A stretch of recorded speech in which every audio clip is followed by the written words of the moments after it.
Senegalese President Macky Sall's visit comes at a time when South Sudan's peace accord has less than a year to run. The African Union pushed for a negotiated settlement during the country's civil war, which began in 2013. A deal was finally reached in 2018. President Sall, who is also the head of the AU, says the hope of the continental body is that the agreement be fully implemented.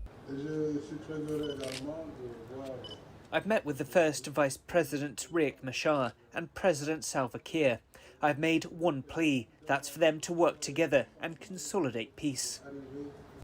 South Sudan's unity government is yet to complete training for the unified forces from the various armed groups.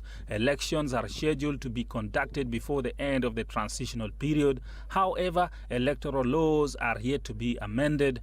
Census and voter registration are not yet done, but South Sudan's government says with support from the African Union, it will implement the peace accord.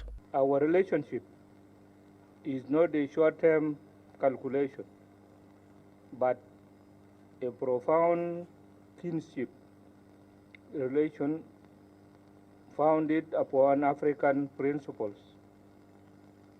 that stem from a long memory of where we came from and a vision of the future.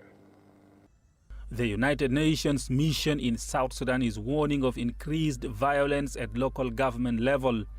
South Sudan's unity government says it is working to come up with a roadmap on implementation of the remaining reforms set out in the peace agreement. However, many here say the process is slow and peace remains elusive.